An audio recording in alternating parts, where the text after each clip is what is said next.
On my 72nd birthday, my daughter looked at me and said, "Don't make a scene, Mom. No one celebrates this age anymore." So I smiled, blew out a candle on a cake I baked for myself, and walked back to my room, the one next to the laundry behind the boiler. That night, I didn't cry. I recorded. Just a voice. Mine. Today I turned 72, alone, but I still remember who I was. That voice went viral. Millions listened. They didn't know my name, but they felt my silence. They lit candles for me. And suddenly, the woman no one noticed became a voice the world couldn't ignore. So when my daughter stood on stage, building her brand on women like me, she had no idea I was in the room. And this time, I had more than a story. I had a will, and the whole world was about to hear it. The room smelled faintly of fabric softener and old wood, the kind that creaked even under silence. Margaret Hayes sat on the edge of her narrow bed, one hand smoothing out the wrinkled floral bedspread, while the other rested gently on a small white box beside her. It was quiet, too quiet for a birthday, but she didn't mind. Not anymore. The room wasn't really a bedroom. It was a converted space just off the laundry area, tucked behind the hallway near the garage. Pipes clicked overhead whenever someone upstairs ran the faucet, and in summer, the walls sweated like they were grieving. Margaret had learned to live with the smallness, with the fading. She'd traded the master bedroom decades ago for a man, then a daughter, and eventually for the convenience of others. She glanced at the clock on the wall. 3:17 p.m. Still early enough. She reached for the white box, opened it, and lifted out a simple vanilla cupcake she had baked the night before. She had made two. One had gone stale. This one she'd wrapped carefully in wax paper, topped with 3 small strawberries. The icing was uneven, the candle slightly tilted, but it was hers, every bit of it. On the tiny windowsill above the washing machine, a single white daisy stood in a chipped glass vase, picked from the backyard that morning before the sprinklers came on. Beside it, a faded Polaroid photo leaned against the wall. Margaret, her late husband Frank, and a tiny baby in pink footy pajamas. Vanessa. That was a lifetime ago, or maybe just yesterday. She set the cupcake down on the old sewing table she'd repurposed as a nightstand. The candle wasn't lit yet. She reached for a box of matches and paused, listening. The house was alive, just not for her. Upstairs, footsteps echoed, hurried and sharp. Probably Vanessa heading to her home office. She was running a live stream soon, Margaret remembered. Something about organic skincare and empowerment. Funny how the word empower had become so hollow.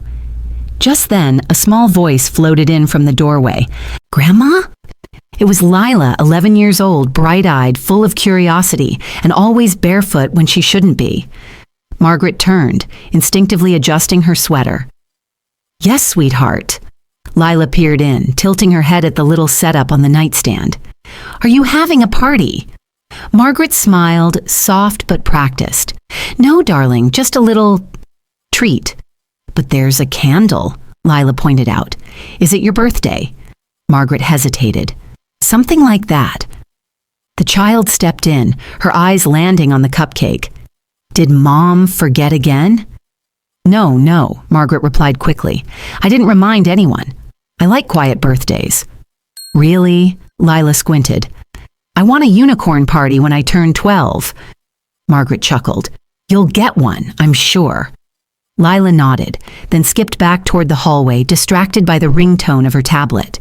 As quickly as she appeared, she was gone. Margaret turned back to the cupcake, her smile fading the way a sunset disappears. Not with drama, but inevitability. She picked up the matchbox, struck one with a quick flick, and lit the candle. The flame wobbled, small but stubborn. She sat down on the bed, hands in her lap, watching it flicker. "Happy birthday, Margaret," she whispered. No singing, no applause, no clapping hands or blown-up balloons, just that faint crackle of wax melting, the hum of the washing machine behind her, and the memory of voices that used to matter. She leaned forward and blew the candle out slowly. The smoke curled into the dim light like a sigh. The flame gone, But the ache lingered. She picked up the cupcake and took a bite, careful not to smear the icing. It was too sweet, a bit dry, but it was hers. Everything on that plate, everything in this room was hers. Except the silence, that belonged to the rest of the house. Twist of expectation. From the outside, it might have looked like a moment before a surprise party. A candle, a cupcake, a flower in a vase.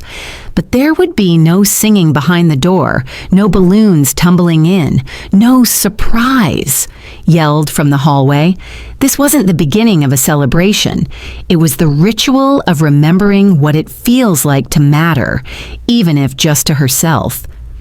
Margaret brushed crumbs from her lap, then wiped her hands gently on a cloth napkin. She didn't need pity. She didn't even need acknowledgement. Just a moment, a single sacred moment to say, I'm still here.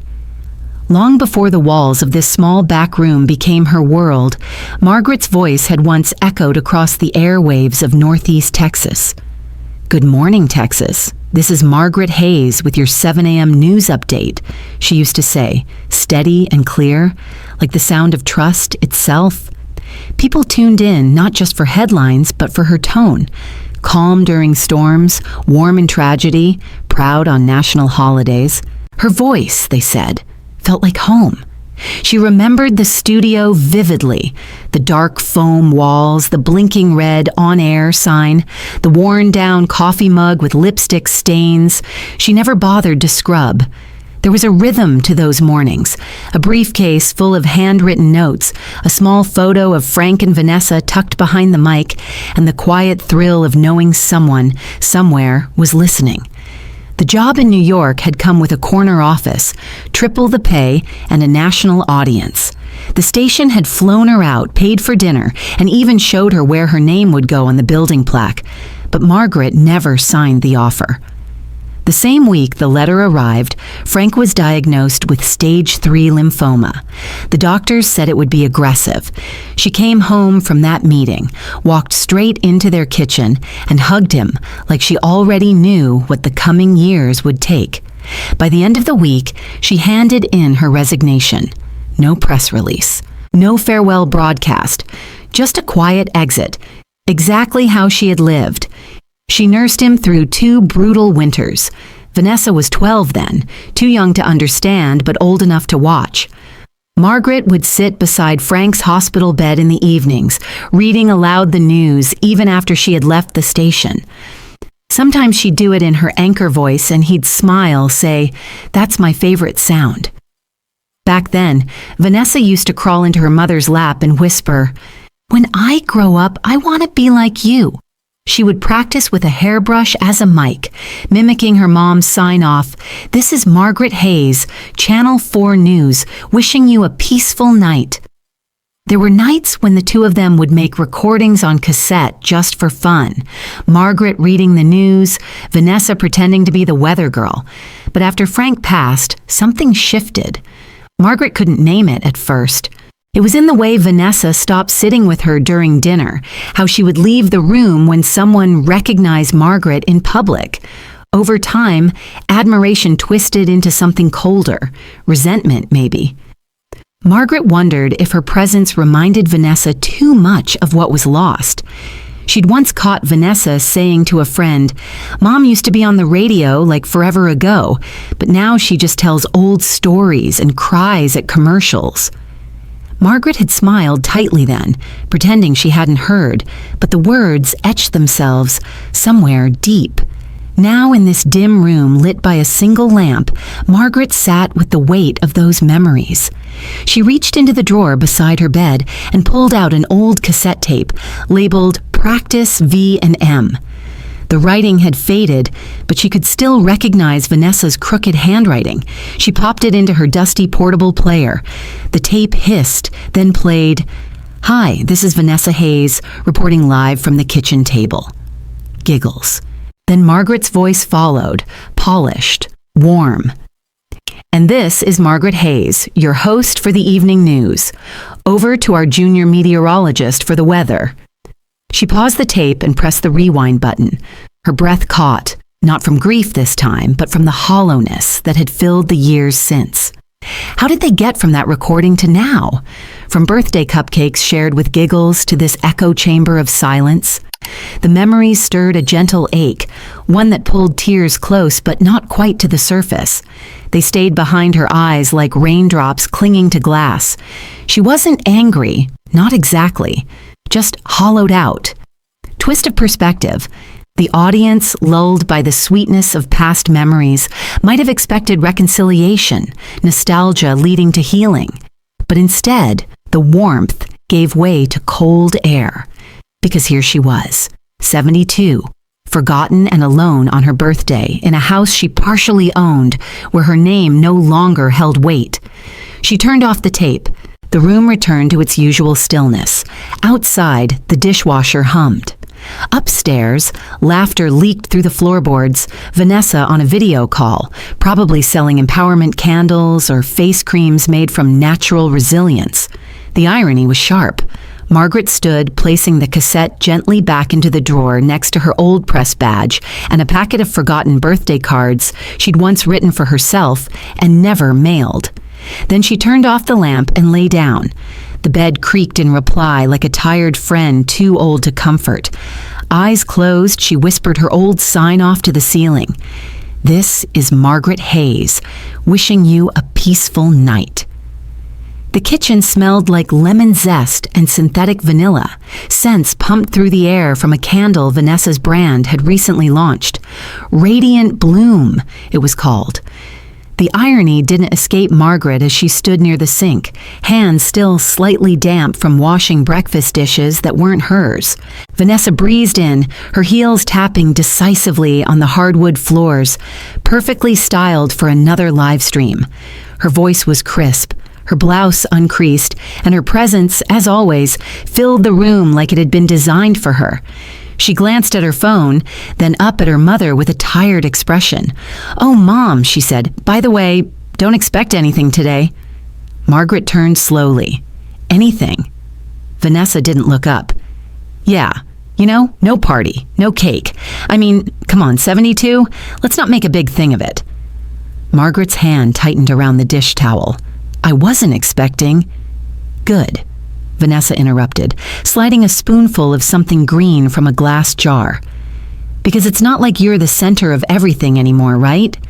She popped the spoon into her mouth and turned to leave the room, her voice trailing behind her like static. "And don't make a scene if the kids forget. They've got school and their own stuff. I didn't remind them."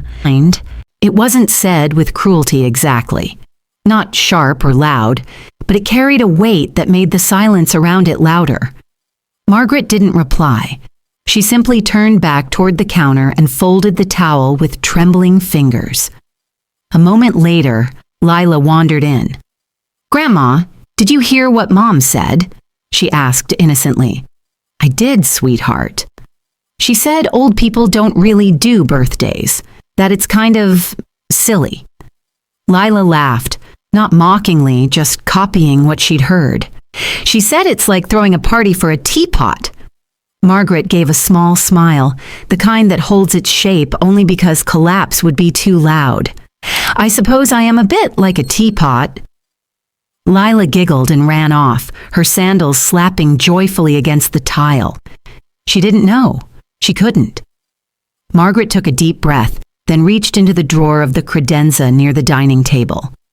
Wrapped in a navy handkerchief with delicate embroidery was a small wooden box. The finish was worn, edges smooth from generations of handling.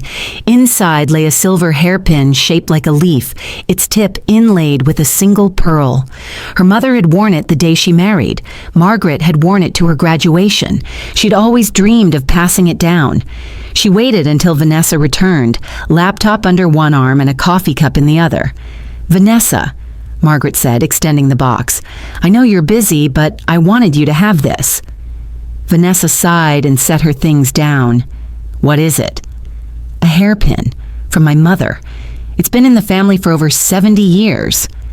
Vanessa opened the box and stared at it for a beat. Then her face twisted, not in disgust exactly, but in that quiet, calculated dismissal she'd perfected over the years. "This?" she said with a dry laugh. Mom, it's so old, like museum old. It's meant to be worn at milestones, Margaret said softly. I thought maybe for your next launch event. Vanessa closed the box with a snap and slid it back across the table with one finger. I already have a stylist. Besides, vintage isn't really my thing. You should keep it, or maybe donate it to one of those heritage museums. The rejection wasn't loud. There was no yelling, no cruel insult, just detachment. Like the pin, like Margaret, no longer belonged in her daughter's carefully curated world. Margaret nodded once, gently picked up the box and wrapped it back in the handkerchief. She didn't protest. She didn't plead. She simply stood, walked back to her room, and closed the door. She sat on the edge of the bed for a long moment, then reached under the mattress. From beneath a layer of linens, she pulled out a plain manila folder. The paper inside was crisp, though she had opened it dozens of times. The will had been updated 3 weeks earlier, signed, notarized, official. She reread the section she'd added. To my only daughter, who once told me not to make a scene, I leave exactly that, nothing. May she find peace in the silence she so generously offered me. There was no anger in her breath, no bitterness in her chest, only clarity, crystal, cold and final. She set the folder aside, reached for her cassette player, and hit play. Her voice from years ago poured out with a kind of strength that made the tiny room feel less suffocating. This is Margaret Hayes, Channel 4 News, wishing you a peaceful night. Her own voice wrapped around her like an old coat, familiar, sturdy, still hers. The dining room felt sterile in its perfection. Every placemat aligned, napkins folded like origami, white chairs unscuffed from actual life. Margaret sat alone at the end of the long wooden table, the one she'd helped pick out before the house remodel, back when Vanessa still asked her opinion. In front of her sat the cupcake she had carefully plated hours earlier. A single strawberry perched atop the frosting like a crown, but the candle was already spent, a small trail of wax hardened into the ceramic plate. No one had touched it, not even the air. The lights above buzzed softly. Somewhere upstairs, someone laughed. Vanessa, probably mid-call, rehearsing a launch pitch or brand monologue. Her world spun fast, glossy, curated to perfection. Meanwhile, Margaret's world had condensed into this. One plate, one seat, one silence. She looked at the cupcake again, then at the unlit candle. There had been a moment earlier that morning when she'd imagined someone, anyone, remembering. A card slipped under her door, a knock, a whispered happy birthday. Not a celebration, just acknowledgement, recognition that she still drew breath in this house. But there was no card, no knock, only the ticking of the designer wall clock, counting down time that no one seemed to be tracking except her. She reached out and gently pushed the plate away. The movement stirred the edges of a napkin, revealing something beneath. Her old lapel microphone, the one she used to clip to her collar in the radio studio. She had carried it for decades, tucked in suit jackets, moved across cities, from broadcast booths to forgotten drawers. It was a token, a tether. She hadn't used it since Frank passed. She picked it up slowly, cradling it in her palm like it was something fragile and breathing. Then, without fully understanding why, she stood and walked to her room. The cupcake remained untouched on the table. The candle, now hard and silent, stayed behind like a witness no one had summoned. Back in her room, she sat at the small desk she'd fashioned from an old sewing table. The lamp cast a dim golden hue across the page of a notebook where she sometimes scribbled grocery lists and thoughts she never shared. Her hands moved instinctively, reaching for the old portable recorder on the shelf above. Dust flew as she powered it on, the hum of age clashing with the digital world just beyond her door. She clipped the microphone onto her cardigan, paused, then pressed record. Her voice came slowly at first, almost uncertain, like stepping into shoes long unworn. "My name is Margaret Hayes," she said, then stopped. She rewound the tape and started again. My name is not important, she tried, her voice a little firmer. But today I turned 72, alone. She paused again, her finger hovering over the stop button, but something in her shifted. A defiance, a pulse. She continued, my daughter and grandchildren live in the same house. We breathe the same air, but no one remembered. Or maybe they remembered and chose not to say anything. I baked my own cake, lit my own candle, sang to myself. The silence in the room wasn't as loud now. Her voice filled it, warming the corners, anchoring her presence. She adjusted the mic slightly, as if someone on the other end might be adjusting their speaker to, I used to speak for a living, she said. My voice was once the soundtrack to someone's morning. I told the weather, read the headlines, signed off with good wishes. I mattered. Not because I was famous, but because people trusted me. A pause, then a softness. But now, in this house, I'm mostly invisible. I don't say that for pity. I say it because it's true. Because maybe someone out there feels the same. Forgotten, but not gone. Twist of emotion. She didn't cry, not a tear. Instead, her voice grew stronger, not louder, just steadier. I'm recording this not because I think anyone will hear it, but because I need to hear myself. I need to remember what it sounds like when I take up space. She stopped the recording. Silence returned, but not the same kind. This silence had an echo. It had been filled, however briefly, with truth. She replayed the tape, her own voice, aged, textured, undeniably real, played back with gentle insistence. It didn't beg, it didn't shout, it simply existed. And in doing so, reminded her that she did too. A whisper of power stirred in her chest. Not rage, not revenge, just ignition. She rewound the tape again, then again. She let it loop, filling the room until her heart memorized the rhythm of her own declaration. I need to remember what it sounds like when I take up space. She turned off the player. The quiet was different now. Margaret looked around the room. Same cracked walls, same humming heater. But something inside her had shifted one notch back into alignment, and it all began not with shouting or confrontation, but with a microphone and the simple act of speaking into the dark. The house was quiet again, the kind of silence that didn't comfort, it exposed. Margaret sat at her makeshift desk, the glow of her old phone casting soft light on her hands. Her heart wasn't racing. She wasn't afraid. In fact, she was oddly calm. A different kind of calm, the kind that came from making a decision no one could reverse. She balanced the phone on a salt shaker, adjusting the angle until the frame was just right. The unlit cupcake from 2 days ago, the single white flower now a little wilted, and the wooden tabletop worn from years of meals, letters, life. No face, no identity, just a setting that felt honest. She took a deep breath and tapped record.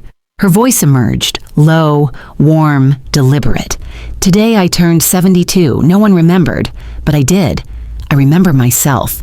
I remember the life I've lived, the people I've loved, the words I've spoken. She paused, eyes fixed on the tiny candle in the frame. They live in the same house, you see, my daughter, her husband, my grandchildren. But I was told not to expect a party, not even a card. She leaned in slightly, not for the camera, but for the truth. So I made my own cake, sat at my own table, sang to myself, and when the candle flickered, I made a wish, not for more time, just for one more moment of dignity.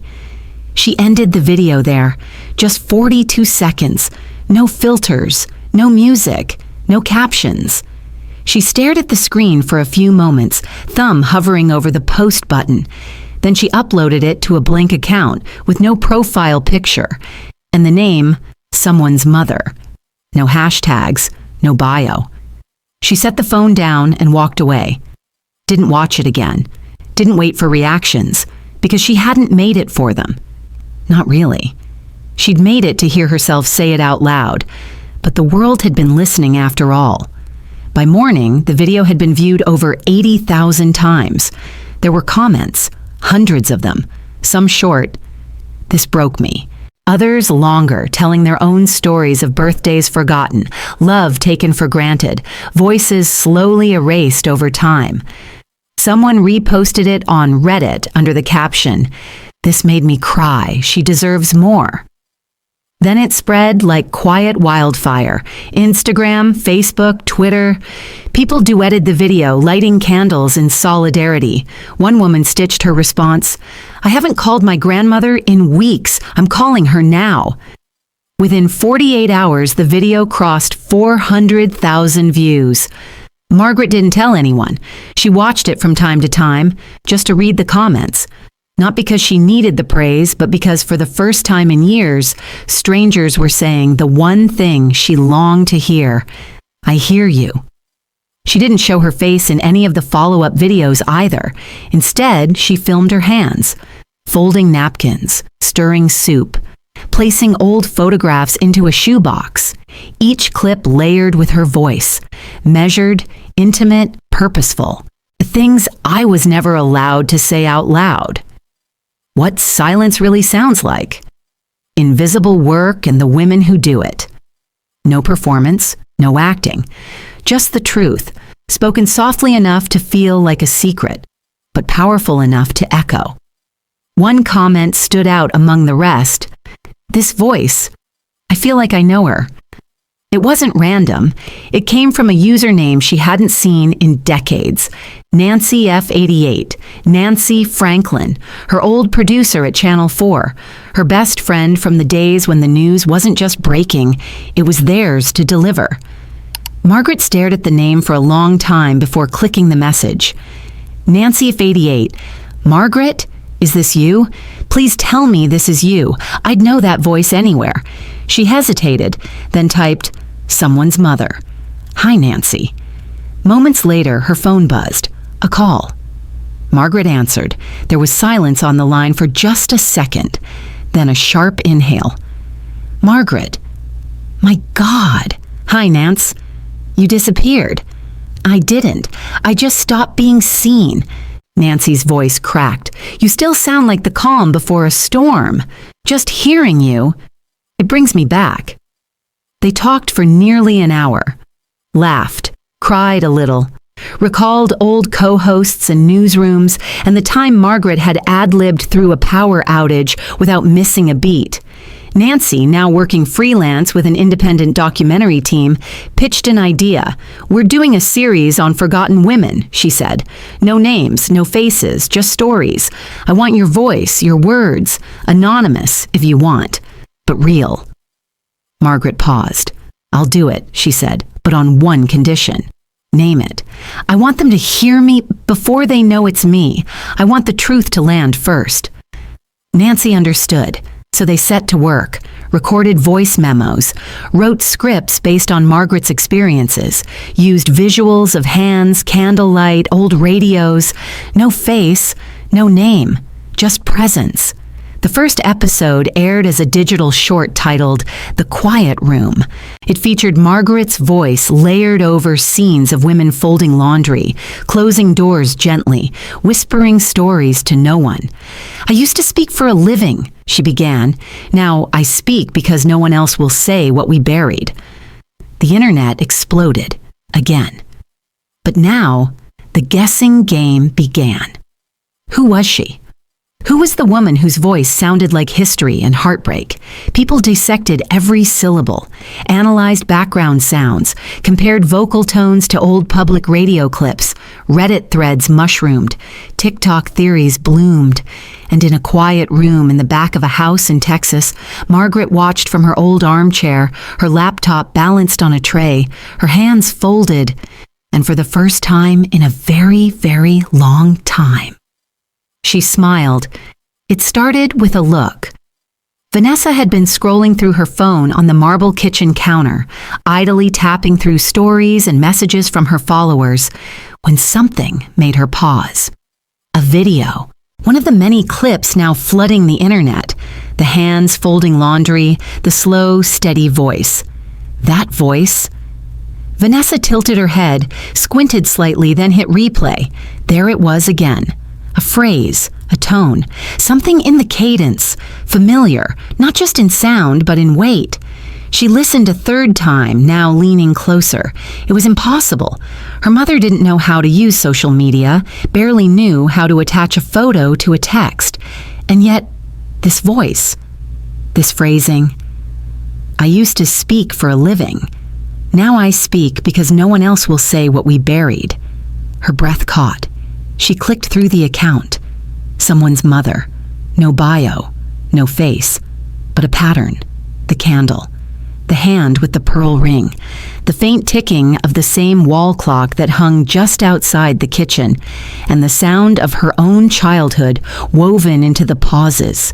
Vanessa didn't say anything, not right away, but she began watching the videos obsessively, at night, between meetings, even during her makeup sessions before going live.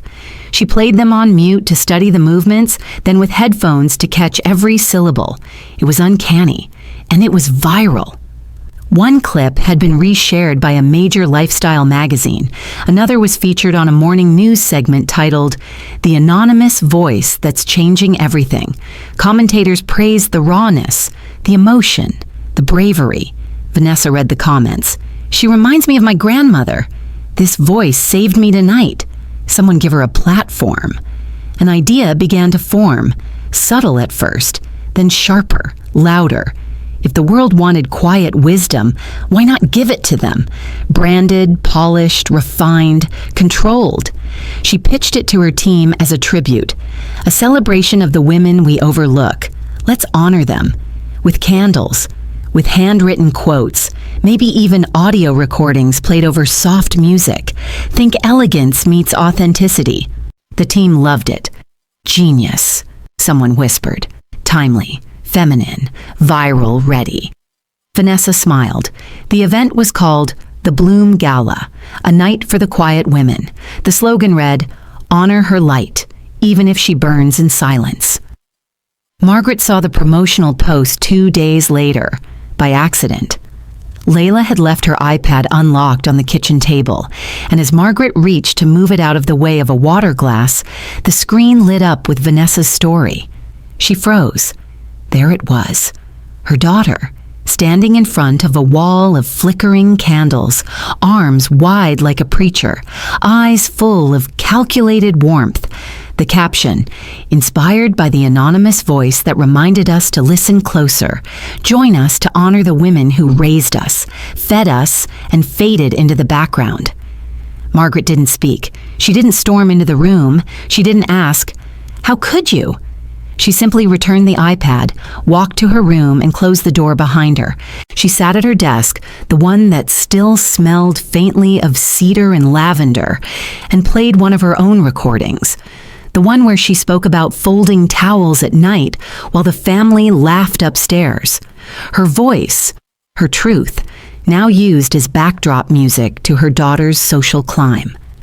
Twist of emotion, what had started as a rising swell of admiration from strangers was now soured by the quiet, familiar sting of betrayal.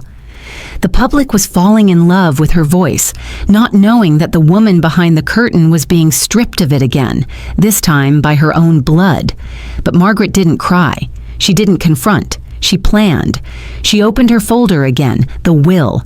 She added a postscript in her neat, looping handwriting. In the event my likeness, voice, or words are used without consent, all associated financial gains shall be redirected to the Still Heard Foundation. Then she made a call. Nancy picked up on the second ring. "It's time," Margaret said. "For what?" "For the moment they realize who they were listening to all along." Nancy hesitated. "Are you sure?" "The reveal will be public. Your daughter." "I know," Margaret said, her voice steady. She wanted to be the face of this movement. She forgot the voice. And that voice was no longer content to whisper from the shadows. The studio lights were dimmed, the only sound the soft whir of equipment being calibrated. Margaret stood in the far corner of the set, arms crossed over her cardigan, her eyes taking in the quiet buzz of the production team, preparing for something far greater than just a broadcast. They weren't here to record a segment. They were here to make a moment.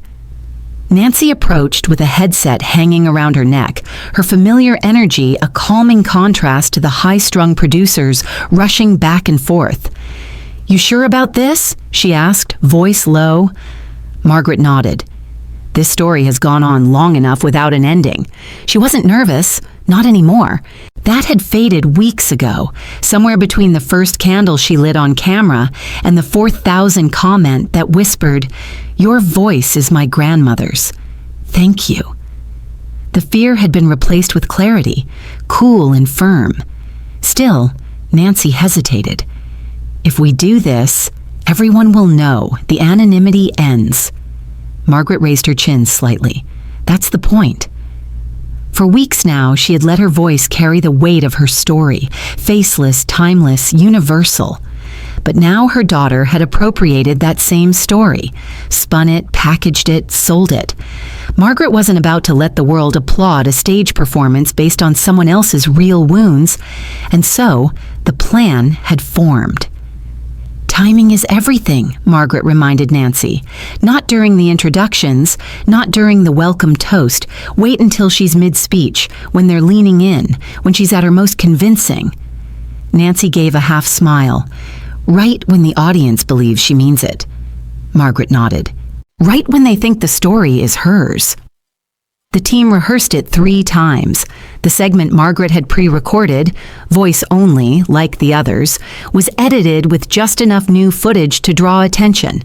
There would be candles, of course, and the hands, but now they had intercut it with clips from her days as a broadcaster, slow pans over archived photographs, headlines she had once read on air, snippets of her past life as a respected, trusted public voice. But no name.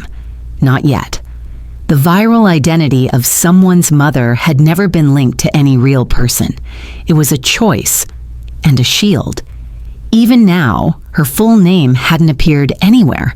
The station had honored her request. Her face remained absent. But tomorrow night, during the Bloom Gala, the illusion would fracture. Vanessa had planned the event meticulously.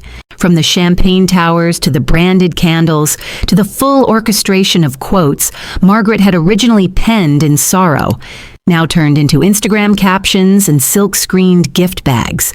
She'd even ordered a string quartet to play live renditions of trending lullabies. Margaret had seen the rehearsal footage. She had watched her daughter stand on that stage, delivering a speech so smooth it could have won awards. Words stolen line for line from the recordings, Margaret had whispered into a microphone in the dark. She didn't stumble, didn't flinch. She had learned to mimic empathy with surgical precision, and the world was ready to believe her. But Margaret wasn't bitter. She was deliberate. The moment of reveal had to be earned, not just exposed. She turned to Nancy. You'll cue the video after the 3rd paragraph of her speech, right when she says, "Some women fade, not because they're weak, but because the world stops asking them to speak," Nancy recited. "Yes," Margaret said. Right then. That line had been Margaret's, not a poetic creation, not branding copy, something she had whispered through clenched teeth one night after dinner into her old recorder, while tears sat just behind her eyes, but refused to fall. Nancy checked her watch. 24 hours. Margaret stepped closer to the playback monitor, watching the last cut of the reveal segment. It opened with a single candle, flickering in darkness. Then her voice, "They told me to stay quiet. They told me I should be grateful to be remembered once a year, that I should fold laundry and not ask for applause, that my stories were no longer useful, that my name was a memory, and memories fade." The visuals would be timed precisely. Midway through the segment, the screen would cut to a slow montage of stills. Margaret in her youth, behind the mic at the radio station, her voice reading the names of soldiers lost overseas, giving storm warnings that once saved lives. Then the final crescendo. Nancy would step up to the microphone in the venue and say, "Ladies and gentlemen, this voice you've been honoring tonight, she's here, and she has something to say." And then Margaret would walk on stage. Simple, unrushed, undeniable.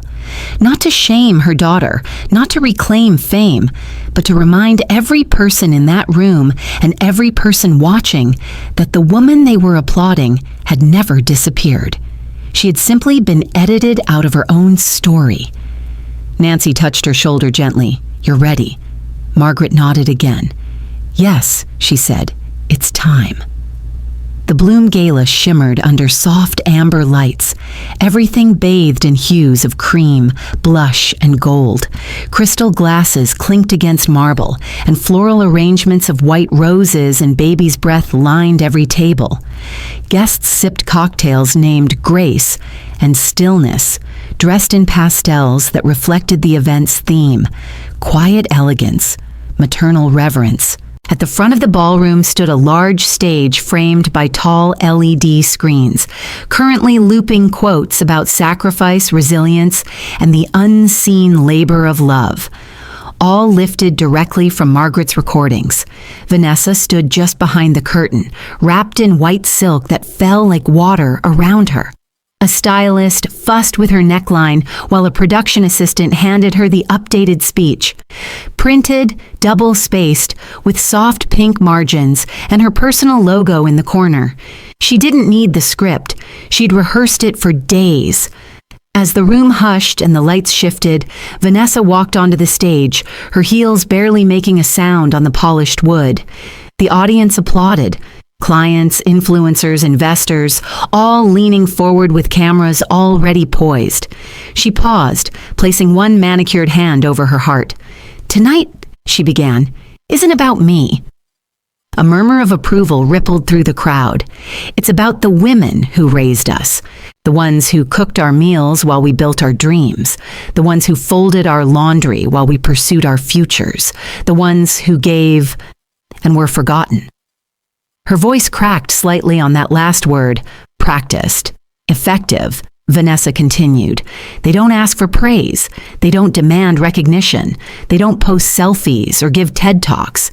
But they are the backbone of everything. And tonight, we honor them." The crowd nodded.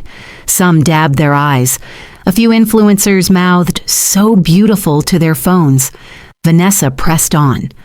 "There is one voice," she said, "an anonymous woman whose story inspired this entire movement. She reminded us that silence does not mean invisibility, that quiet love is still love." A technician in the control booth glanced at Nancy. Nancy nodded. "Cue the video." The lights dimmed. The screens behind Vanessa faded to black. Then a single candle flickered into view. Margaret's voice began, steady and unmistakable. "My name is not important," she said. "But today I turned 72. Alone. My daughter lives in the same house. My grandchildren play in the next room. But I was told not to expect a party, not even a card." A gasp rippled across the ballroom. People shifted in their seats. Phones dropped slightly. On stage, Vanessa froze. The video continued. "So I made my own cake, lit my own candle, sang to myself. And when the flame flickered, I made a wish, not for more time, but for one more moment of dignity."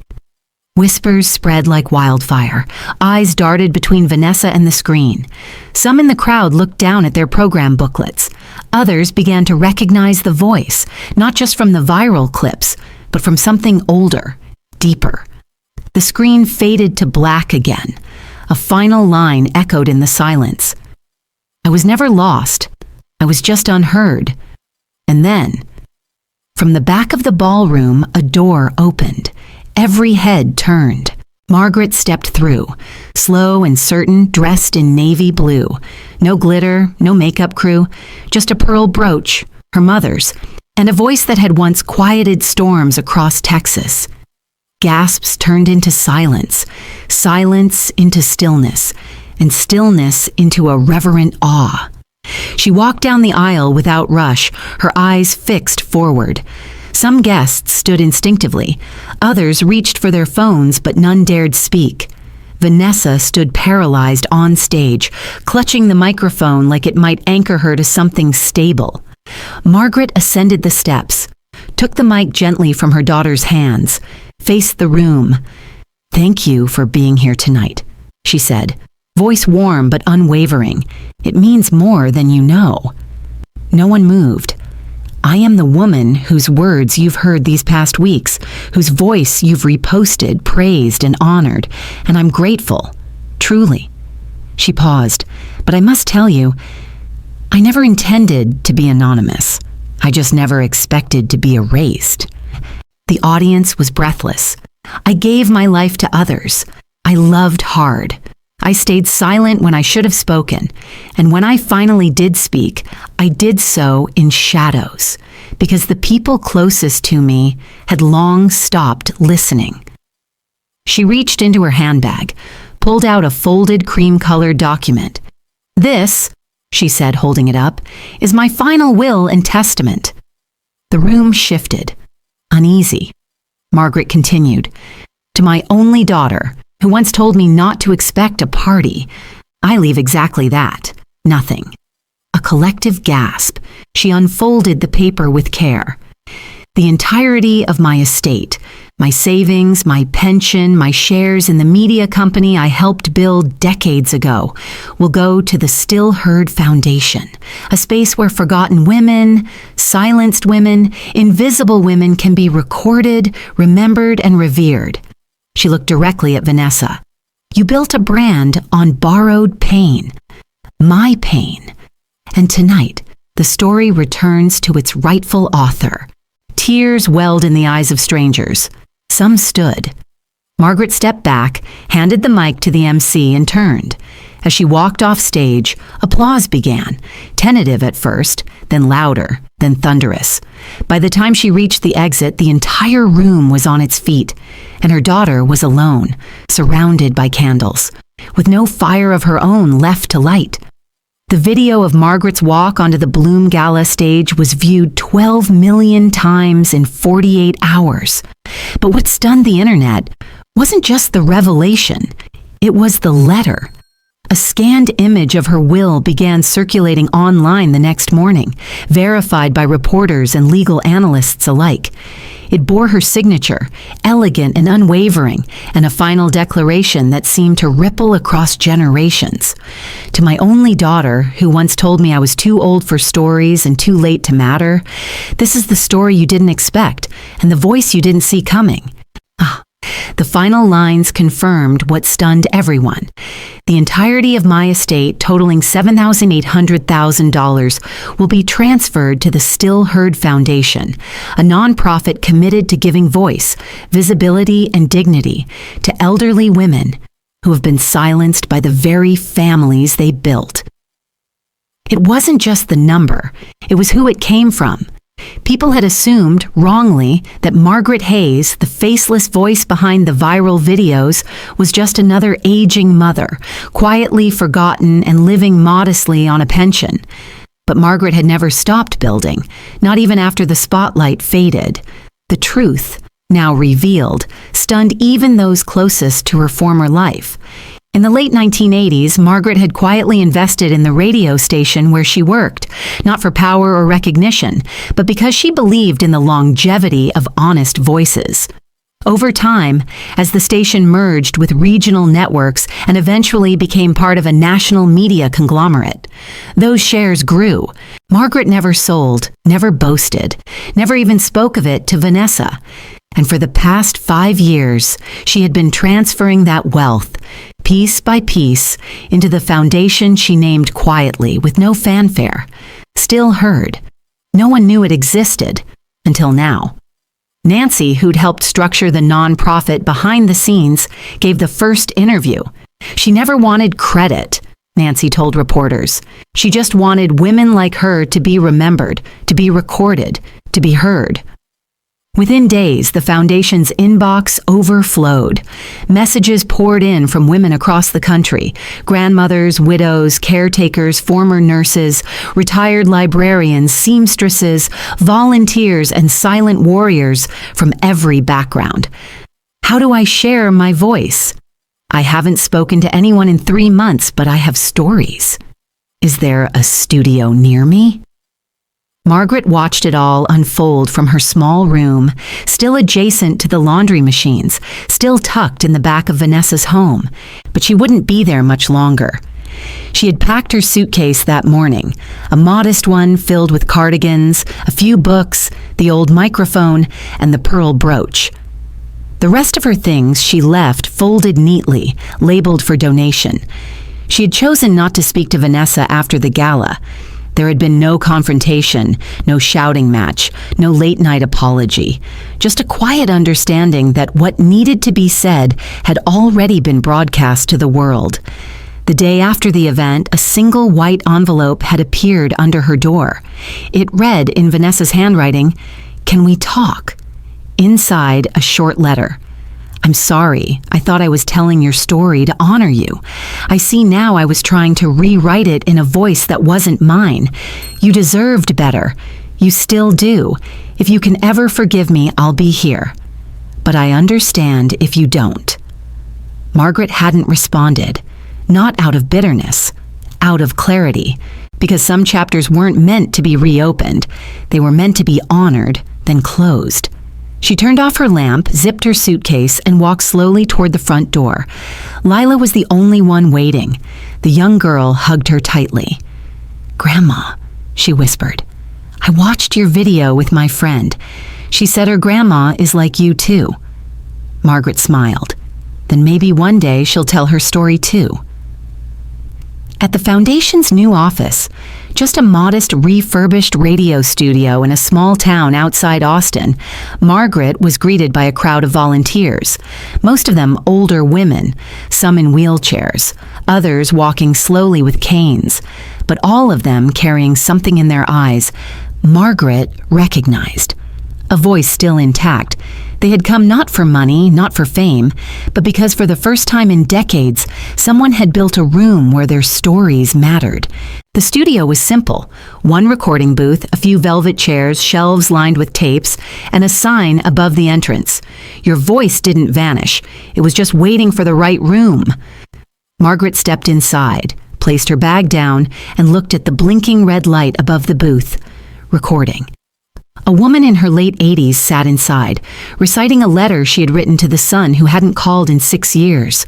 Her voice trembled, then steadied, then soared. Margaret stood behind the glass, watching. She didn't need to be in front of the mic anymore, because the last word didn't belong to her alone. It belonged to every woman who had been told she was too much, too old, too late, and now, finally, was still heard. The headlines came fast and sharp. Daughter profits off mother's pain. The voice behind the brand. Truth revealed. From gala to fallout. Vanessa Hayes faces backlash. Vanessa's brand, once celebrated for its ethereal elegance and raw maternal authenticity, began unraveling thread by thread. The hashtags turned. Comments flooded her social posts. Influencer partners canceled appearances. One sponsor released a statement distancing themselves within 48 hours. She posted a video apology, sitting in a bright, tastefully decorated living room, hair pulled back, makeup minimal. Her voice trembled. Real or rehearsed, no one could say for sure. "I was wrong," she said. "I should have asked permission. I thought I was honoring her, but I see now I was silencing her again." The comments were unforgiving. "You knew what you were doing. Too late for tears. You took her pain and called it branding." But through all the chaos, Margaret said nothing. She declined interviews, ignored media inquiries. She refused to participate in the takedown of her daughter. Her silence, once a symptom of erasure, now became a deliberate act of mercy. She focused instead on what came next. At the Still Heard Foundation studio, a quiet line had begun to form. It started with 3 women, one in a floral dress from the 60s, another clutching a faded diary, and a third holding a photo of her husband in uniform. They stood patiently, their eyes carrying decades of stories. By the end of the week, there were dozens. Within 2 weeks, hundreds. The stories they brought weren't dramatic. Not in the headline sense. They were quiet, deep, worn at the edges like well-loved books. A woman spoke of losing her name after marriage, how everyone just started calling her his wife. Another recalled raising 5 children through 2 jobs and never once being asked what she dreamed of. One whispered about a miscarriage no one ever knew happened. Margaret didn't record the first session herself. She sat in the corner, watching. The booth glowed softly, a light amber hue against the glass. The woman inside, maybe 75, spoke slowly, her voice trembling. She wore red lipstick and a pearl necklace. Her hands shook, but her words were clear. "I want to talk about my hands," she said, "because they used to be beautiful. I painted them. I danced with them. And then I changed diapers, folded shirts, wiped tears, carried groceries, wrote notes no one read. These hands, they built a family, but no one ever noticed them again." Tears streaked the woman's cheeks, but she didn't stop. Outside, in the waiting area, another woman nodded slowly, her own hands folded in her lap. Margaret closed her eyes, listened. She hadn't known if this would work, if women would come, if they'd speak, if the world would care. But they did, and not just women. One afternoon, as she organized thank you letters in the office, she heard a knock at the back entrance. Lila stood there, awkwardly holding a pair of headphones. "Grandma," she said quietly. "Can I come in?" Margaret blinked, surprised. "Of course, sweetheart." Lila stepped inside, looked around the studio, then pointed to a corner. "Is it okay if I sit there for a bit? I've been listening to your voice online." Margaret hesitated. "You have?" Lila nodded. Her eyes were red, the rims swollen like she'd been crying. "I didn't know," she whispered. I didn't get it. I thought you were just old. But when I heard the candle story, and the one about the blizzard, I cried a lot." Margaret walked over, placed a gentle hand on her granddaughter's shoulder. "I wasn't mad at you," she said. "Children don't always know what they're taught to forget." Lila sat quietly for a moment. "I told my friends at school," she said, "that you were the candle lady. One of them showed me a video and said it made her miss her grandma. And I was like, wait, that's my grandma." Margaret smiled softly, her heart catching in her throat. "And then I went to your TikTok," Lila continued, cheeks flushing. "I watched all of them, every single one, twice." They sat in silence for a moment. Then Margaret asked, "Would you like to help me record the next one?" Lila looked up, surprised. "Really?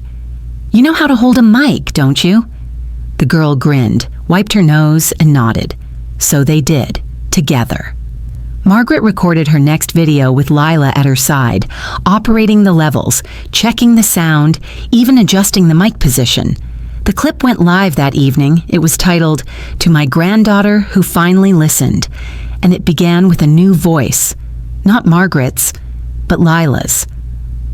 "My grandma once said silence was her only language, but not anymore. I hear her now, and I want the world to hear her too." It was shared 3.1 million times in the first 24 hours. In a quiet corner of a foundation built from forgotten voices, 2 generations spoke, and the world, finally, listened. The email arrived on a rainy Thursday. It was simple. Subject line, "I'm sorry, Mom." No grand preamble, no carefully worded PR draft. Just a short, quiet message from Vanessa's personal address sent at 2:12 a.m., likely after another wave of news articles and comment sections had drowned her in reminders of what she'd lost. Margaret stared at the message for a long time before opening it. Inside, it read, "I didn't know it hurt that much. I thought I was honoring you, but I was protecting myself from the guilt. You deserved to be heard a long time ago. I see that now. I'm sorry. For the silence. For the way I erased you. I hope someday you'll let me apologize in person. Love, V." She read it twice, then closed her laptop. She didn't cry. She didn't smile. She just sat, watching the rain tap the window like soft footsteps walking away. Later that day, she replied, only one sentence. I don't need your apology. I need distance. I choose peace. She hit send, then folded the laptop shut as if sealing a chapter with the sound of a gentle final page. Margaret didn't hate Vanessa. Hate was a luxury of youth. What she felt was older than that. Wiser. Not bitterness, but boundary. A soft, firm line drawn not in anger, but in survival. She had learned, through silence, how loud a person's absence could become. And through that absence, she had built something better than reconciliation. She had built healing. Weeks passed. The Still Heard Foundation grew rapidly. The first satellite studio opened in Portland, then another in Savannah. Elderly women began sending in handwritten scripts, asking volunteers to read them aloud if their voices were too shaky. College students offered to transcribe, edit, and translate the stories. One woman, age 94, recorded an entire 5-part memoir of her life as a war nurse. Her voice faint, but unstoppable. Margaret didn't make every video now. The foundation had grown beyond her, but she was still its soul, and the world hadn't forgotten. A popular talk show host, known for championing women's voices, sent a request. They wanted Margaret on the show, not for drama, not for scandal, but to talk about healing. I don't want to reopen wounds, Margaret said during the pre-call with producers. We don't want you to, the host assured her. We want to talk about what comes after the silence. It felt right. And so, she agreed. On the day of the taping, Margaret wore a dark green blouse and a simple gold pin. Her hair was softly curled, and her shoes, though elegant, were flat. Comfort mattered now more than appearance. She stepped onto the stage to a quiet, respectful round of applause. Not roaring, not dramatic, but meaningful. The host smiled warmly, gestured for her to sit. You've become something of a legend, the host said gently, but I want to go back to the moment you lit that candle. What were you thinking? Margaret looked at the camera for a beat, then at the audience. I was thinking, she said slowly, that silence can be loud if you light it properly. The audience leaned in. I didn't want revenge, she continued. I didn't want a headline. I wanted to remind people that we don't stop existing just because we grow quieter. The host nodded, visibly moved. And when you saw the world respond, how did that feel? Margaret paused. Like being heard was the first step toward healing. The interview went on, not with tears, but with grace. Margaret spoke of the women who now had a place to speak. She shared short excerpts from their recordings. She showed photos of the studio, the velvet chairs, the handwritten letters taped to the walls. When asked about Vanessa, Margaret simply said, "She taught me a lot about silence, about boundaries, and in her own way, she gave me the gift of clarity. I hope she finds peace, too." The audience applauded, this time louder, with feeling. That night, the interview aired nationwide, and somewhere in her apartment, alone with her phone, Vanessa watched. She saw her mother not as a martyr or a victim or a symbol, but as a woman, whole, healed. The last video Margaret ever posted wasn't long. There was no dramatic lighting, no candle this time, no trembling music in the background, just her voice. Steady, whole. The screen faded in from black. A simple handwritten note appeared, framed by soft, natural light from the foundation's window. To every forgotten mother. Then her voice began. If you have ever made a birthday cake no one ate, if you folded laundry no one thanked you for, if your name became Grandma long before anyone thought to ask what you used to dream about, this is for you. The frame shifted to Margaret sitting in the velvet chair in the Still Heard studio. She looked directly at the camera, not as an icon, not as a brand, but as a woman. You are not an echo of a life that's past. You are a voice still waiting to be heard again. Her words sat in the room like a soft wind, rustling something in the chest of every person who listened. I thought silence meant the end, but silence, she said, is just the space where healing has room to begin. The video ended not with credits, but with a mailing address and a simple call to action: tell your story. We're still listening. By the next morning, over 19,000 new emails had flooded the Still Heard inbox. Volunteers sorted through handwritten notes, scanned letters from nursing homes, audio clips sent from assisted living centers, and dozens of tiny, trembling video files recorded from old phones. But one message stood out. It was written in pencil, blocky handwriting on wide-ruled paper. A child's hand. Dear Candle Lady, I don't know you, but my mom showed me your video. She said you made her cry in a good way. I think you are like my grandma, but more famous. You are not alone. You have the internet. You have everyone. And you have me. Love, Ellie, age 8. Margaret read it 3 times. She placed it on the wall of the studio. Later that week, she visited a small-town radio station just an hour from Austin. The owner had offered them the Sunday night slot for free. No ads, no obligations, he said, just stories. Margaret sat in the booth again, the same kind she once sat in 30 years ago. Her fingers adjusted the mic instinctively. Her shoulders relaxed.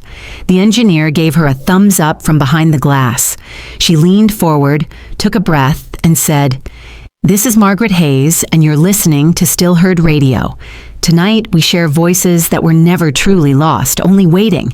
And if you're out there, folding laundry in silence or sitting alone with the memories no one asked about, let me be the first to say this. We hear you. We always have." The broadcast opened with the voice of a 91-year-old woman in Colorado who told a story about falling in love during wartime. Then came another, an immigrant mother from Queens who worked 3 jobs to send her children to college. Then a teacher who never married but raised 4 generations of students and remembered every name. And between every voice was Margaret. She didn't need to be the story anymore. She was the bridge. Back at the Foundation's main studio, women gathered in the hallway every day, waiting, chatting, sharing tea. The velvet chairs were never empty. Tissues passed from one hand to another. Laughter overlapped with tears. One woman cried for the first time in years. Another confessed she'd almost forgotten what her voice sounded like. Some brought granddaughters. Others brought boxes of letters no one had ever read.